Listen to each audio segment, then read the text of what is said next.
Assalamualaikum warahmatullahi wabarakatuh. Sesungguhnya kejayaan, kebahagiaan manusia hanya terletak pada agama yang sempurna. Agama yang sempurna sejauh mana manusia taat akan perintah Allah, menjauhkan segala larangannya, serta ikut contoh sunnah Nabi Muhammad SAW. Ada 4 pihak yang kami gugat. Yang pertama Presiden Joko Widodo, yang kedua Komisi Pemilihan Umum, yang ketiga ada MPR RI, dan yang keempat ada Mendikbudristek atau dulu Menteri Pendidikan dan Kebudayaan.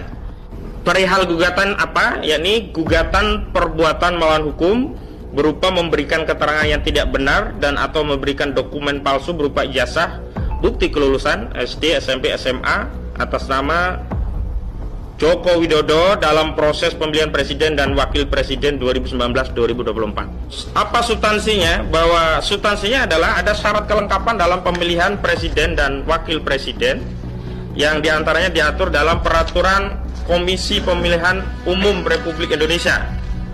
Karena itu KPU juga kami tarik sebagai pihak tergugat, karena KPU juga melakukan kelalaian, telah menerima ijazah yang palsu sehingga bisa memuluskan seorang calon presiden, bisa bakal calon presiden menjadi calon presiden begitu. Sebenarnya adalah di ketentuan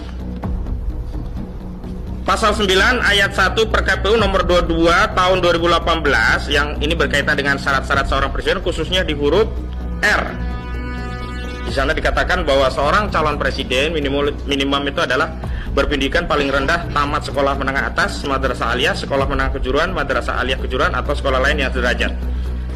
Dan dokumen-dokumen itu tentu harus diverifikasi oleh KPU selaku tergugat 2. Dan karena ada kelalaian bahwa dokumen yang diajukan calon presiden saat itu ya bakal calon dan kemudian ditetapkan calon, maka kami juga tarik pihak KPU sebagai pihak ya.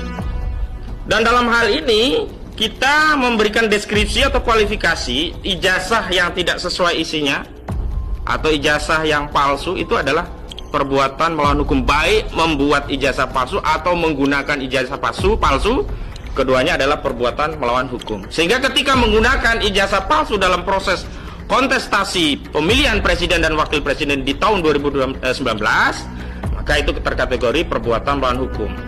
Dan KPU juga melakukan perbuatan melawan hukum karena apa? Karena lalai meloloskan verifikasi terhadap dokumen yang semestinya tidak lolos, semestinya batal, karena syarat-syarat untuk menjadi calon presiden sebagaimana diterbitkan oleh tergugat 2 yakni KPU di dalam per KPU tadi ya, itu adalah syarat-syarat yang sifatnya kumulatif, bukan alternatif. Artinya kalau satu syarat saja tidak terpenuhi, maka seorang bakal calon presiden tidak bisa menjadi calon presiden, terlepas bahwa ada syarat dari partai sebagaimana diatur di dalam pasal 222 Undang-Undang Pemilu, Undang-Undang Nomor 7 Tahun 2017 berkaitan dengan apa yang disebut dengan presidensial threshold, bahwa calon presiden atau calon wakil presiden itu hanya bisa diajukan oleh partai atau gabungan partai politik dengan suara kursi di DPR minimal 20% atau total suara minimal 25%. Tapi ada syarat yang sifatnya subjektif yang ini juga harus dipenuhi oleh seorang calon.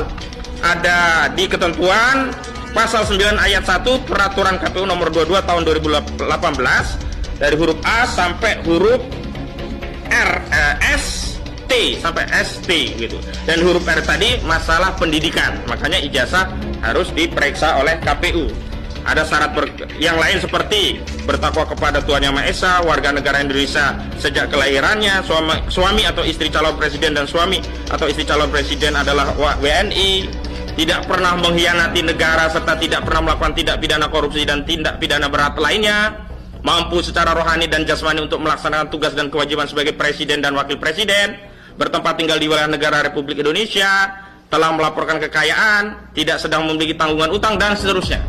Syarat-syarat ini sifatnya kumulatif, bukan alternatif. Artinya setiap syarat dalam poin-poin per KPU tadi harus dipenuhi